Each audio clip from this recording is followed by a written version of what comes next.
নমস্কার বন্ধুরা, শুভ রথযাত্রা সবাইকে। কেমন আছেন সবাই? ভগবান শ্রী জগন্নাথের কৃপায় আশা করি সবাই ভালো আছেন, আমরাও ভালো আছি। তো আজকে চলে এসেছি আমরা বলরামপুর রথযাত্রা দেখার জন্য। তো এই দেখুন, আমার পেছনে রয়েছে তিনখানা রথ। প্রথমেরটা হচ্ছে বলরাম দেব, মাঝখানেরটা হচ্ছে মা সুভদ্রা, আর লাস্টে যে রথটা রয়েছে সেটা হচ্ছে আমাদের মহাপ্রভু জগন্নাথ দেবের রথ। তো আজকে আপনাদের সামনে তুলে ধরছি বলরামপুরের রথযাত্রা। এই বলরামপুরের রথযাত্রা আজ 100 বছর পূর্ণ হয়েছে। দেখুন, তাই নতুন করে রথগুলো তৈরি করেছে, নতুন কাঠ, নতুন সব কিছু করে খুব সুন্দরভাবে সাজিয়েছে এই রথগুলো।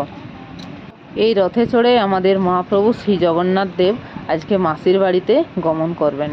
আমরা গ্রামের সাধারণ মানুষ, মধ্যবিত্ত পরিবারের মানুষ। আমরা তো পুরী যাওয়ার মতো সামর্থ্য আমাদের কাছে নেই, কিন্তু এই যে বলরামপুরের রথযাত্রা, এটাও কিন্তু পুরীর রথযাত্রার থেকে কিছুটা কম নয়, একদম পুরীর রথে।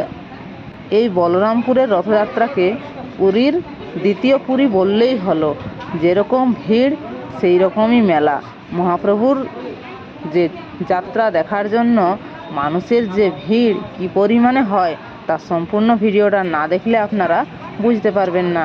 যারা এই বলরামপুর রথযাত্রা দেখে না থাকেন বা পৌঁছতে না পারেন, তারা আমার ভিডিওতে দেখে নিন। সম্পূর্ণ ভিডিওটা দেখার অনুরোধ রইল। ভিডিওটি অবশ্যই শেষ পর্যন্ত দেখবেন। কেমন লাগলো কমেন্টে জানাতে ভুলবেন না কিন্তু। ভালো লাগলে লাইক করবেন আর শেয়ার করে দেবেন প্রচুর পরিমাণে, যাতে প্রত্যেকটা মানুষ দেখতে পায় যারা কিনা এই রথযাত্রার দিনে বলরামপুরে না পৌঁছতে পেরেছে। তো আসুন, সঙ্গে থাকুন আর সম্পূর্ণ রথযাত্রার আনন্দ উপভোগ করুন। আর আমার চ্যানেলে নতুন হয়ে থাকলে অবশ্যই সাবস্ক্রাইব করে সঙ্গে থাকবেন এরকম আরও পরবর্তী ভিডিও পাওয়ার জন্য।